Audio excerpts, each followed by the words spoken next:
السلام علیکم، میں رقیہ نائب۔ آج ٹاپک کا نام ہے ارتھ شاستر۔ یہ topic B A first year second sem سے لیا گیا ہے۔ کوٹلی کی تصنیف،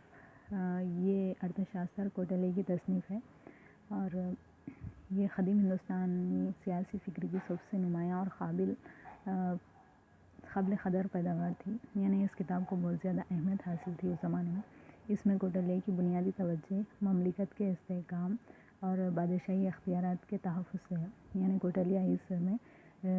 مملکت کا استحکام یعنی مملکت کی حفاظت اور شاہی اختیارات، ایک بادشاہ کے اختیارات کا تحفظ، اس کا بھی تحفظ، اختیارات کا تحفظ چاہتا تھا۔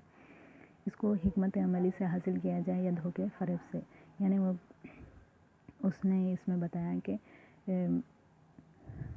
مملکت کا تحفظ، استحکام، شاہی اختیارات کا تحفظ، چاہے وہ حکمت عملی سے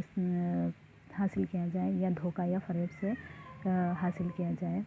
کوٹلی اگرچہ کہ ارتھ شاستر پر لکھنے والا پہلا مصنف نہیں ہے، اس سے پہلے کئی مصنفین نے ارتھ شاستر کو لکھا ہے قدیم زمانے میں، لیکن اس کو قدیم ہندوستان کے ارتھ شاستروں کے مصنفوں میں ممتاز اور اولین مقام حاصل ہے۔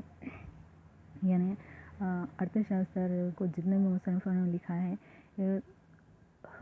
اس نے بعد میں لکھا، اس کو کنٹینیو کیا ہے، تو اس کو سب سے زیادہ اولین مقام حاصل ہے ارتھ شاستر کے جو مصنف ہے کیونکہ اس کے ارتھ شاستر اس کے پیشروؤں کی تصنیفات کا صرف خلاصہ ہی نہیں بلکہ درحقیقت موضوع کی نئی طرز پر تنظیم و ترتیب ہے۔ ارتھ شاستر کیا ہے؟ پیشرو جو پہلے مصنفین جو لکھے تھے ارتھ شاستر، اس کا خلاصہ ہی نہیں کیا بلکہ موضوع کی حقیقت کیا ہے وہ بتایا، اور نئی طرز پر اس کی تنظیم و ترتیب، یعنی نئی طرز پر اس کو کیا کرا، ایک ترتیب وار اس کو جمایا ارتھ شاستر کو۔ نظم و نسق کی تنظیم کی اسکیم اور فن حکومت پر ایک منضبط تحریر کی حیثیت میں قدیم ہندوستانی ادب میں ارتھ شاستر کا کوئی جواب نہیں ہے، یعنی اس میں ایک مملکت کے پورے نظم و نسق کو بتایا گیا، اس کی تنظیم کو بتایا گیا، اسکیمات کو بتایا گیا، اس کے اور فن حکومت اور ایک بادشاہ کو کن فنون پر ماہر ہو کر حکومت چلانی چاہیے تاکہ کامیاب حکمراں بن سکے، یہ اس میں بتایا گیا۔ اس کتاب کی سب سے بڑی خوبی یہ ہے کہ یہ کتاب سیاست کو دھرم شاستر ادب کے تمام مذہبی بندوں سے آزاد کر کے مطالعے کے ایک آزاد شعبے کی حیثیت ادا کرتی ہے۔ یعنی قدیم زمانے میں لکھا جاتا تھا تو دھرم کے جو شاستر ہوتے تھے اس کے بنا پر کتب لکھے جاتے تھے، مذہبی بندھن کیا ہے،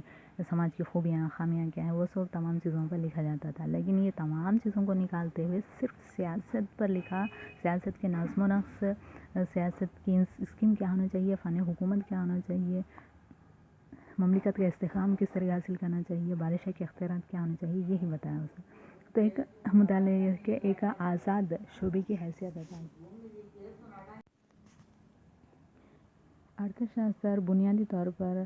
نظم و نسق کے نظریے اور عمل پر ایک منضبط کتاب ہے۔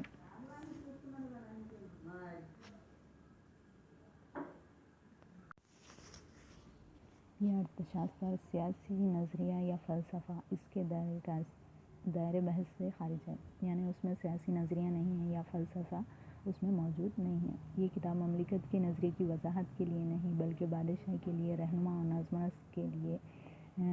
کے عہدیدار کے لیے باضابطہ طور پر مرتب کی گئی ہے۔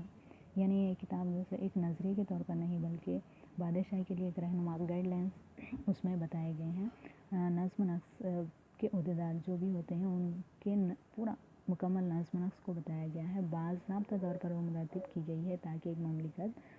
اس پہ چلائی جا سکے۔ اس لیے مملکت کی ابتدا جیسے موضوعات پر گفتگو اتفاقاً اور مختصر ہے، یعنی مملکت کی ابتدا جو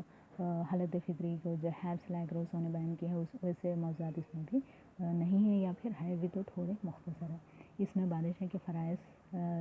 بادشاہ کے روزمرہ پروگرام، فرائض کو بتایا گیا، روزمرہ پروگراموں کو بتایا گیا، یا امور مملکت کے طریقہ کار، یعنی مملکت کو چلانے کے کون کون سے طریقے ہوتے ہیں وہ بتایا گیا، علیحدہ اس میں بتایا گیا۔ کوٹلی کی اسکیمیں مملکت کی سرگرمیاں نہیں بلکہ بادشاہ مرکز ہے، یعنی اس کی سرگرمیاں تو تو بتایا گیا، لیکن سب سے زیادہ اہمیت بادشاہ اور اس کے اقتدار کو استحکام کس طریقے سے حاصل ہونا وہ بتائیں۔ بادشاہ کے اطراف مملکت کی ساری مشنری گھومتی ہے، یعنی سب سے زیادہ اہمیت بادشاہ کو دیتا ہے، اور تمام مشنری جو پورا نظم و نسق پورا بادشاہ کے اطراف ہی گھومتا ہے، اور یہ شاہی سرگرمیاں داخلی قانون و نظم و نسق کی برقراری اور بیرونی حملہ سے رعایا کی حفاظت تک محدود نہیں ہیں، یعنی اس میں شاہی سرگرمیاں یا پھر داخلی قانون کس طرح سے ہونا، نظم و نسق کی برقراری کس طرح سے ہونا چاہیے، بیرونی حملہ سے رعایا کی حفاظت تک ہی محدود نہیں ہے، بلکہ ان میدانوں تک وسعت رکھتی ہے جو موجودہ دور کی فلاحی مملکت کی شناخت تصور کی جاتی ہے۔ یعنی اب موجودہ دور میں جو بھی فلاحی مملکت کے لیے اسکیمات پروگرامز بنائے جا رہے ہیں، اس زمانے میں اس کتاب میں ارتھ شاستر میں بیان کیے گئے ہیں۔ افراد کو جان و مال کی سلامتی اور کس طریقے سے کرنی چاہیے، سماجی نظام کس طرح قائم کرنا چاہیے، اس کا استحکام کس طریقے سے ہونا چاہیے، کے علاوہ غریبوں، ضرورت مندوں اور بے سہارا لوگوں کو راحت فراہم کرنا مملکت کا فرض سمجھا گیا، یعنی اس میں بتایا گیا کہ غریبوں کی کس طریقے سے اسکیمات کے ذریعے، ضرورت مندوں کی اور بے سہارا لوگوں کو کس طریقے سے ان کو مدد کی جا سکتی ہے۔ ارتھ شاستر میں ڈنڈا کے نظریے بڑی اہمیت کا حامل ہے۔ ڈنڈا یعنی فوج کا نظریہ جو ہے بہت ہی بڑی اہمیت کا حامل ہے۔ ڈنڈا تحفظ اور 3 علوم، مقدس قانون، فلسفہ اور معاشیات کے فروغ کی ضمانت حاصل کرنے کا ذریعہ ہے۔ یہ ارتھ شاستر تحفظ حاصل کرنے اور 3 علوم، مقدس قانون ایک اہم قانون بنانے میں مدد دیتا ہے، فلسفہ اس میں نہیں ہے، اور معاشیات کے فروغ کے لیے، اور معاشیات یعنی کاروبار کو کس طریقے سے ترقی دی جا سکتی ہے، اس میں یہ بتایا گیا ہے۔ ڈنڈا کے ذریعے دنیاوی امور کو باقاعدہ بنانا اور چلانا چاہیے، یہ بتایا گیا ہے کہ ڈنڈا یعنی فوج کے ذریعے دنیاوی امور کو باقاعدہ بنانا اور چلانا چاہیے، تحفظ حاصل کرتے ہوئے۔ ڈنڈا کا استعمال اس بنیاد پر جائز قرار دیا گیا کہ اس سے انسان کی دنیاوی وجود کی حفاظت ہوتی ہے۔ فوج کیا کرتی ہے کہ حفاظت کرتی ہے، تو حفاظت انسان کے دنیاوی وجود کی حفاظت اسی سے ہوتی ہے، تو اس کو وجود میں لانے کا مقصد دنیاوی وجود کی حفاظت کرنا ہے۔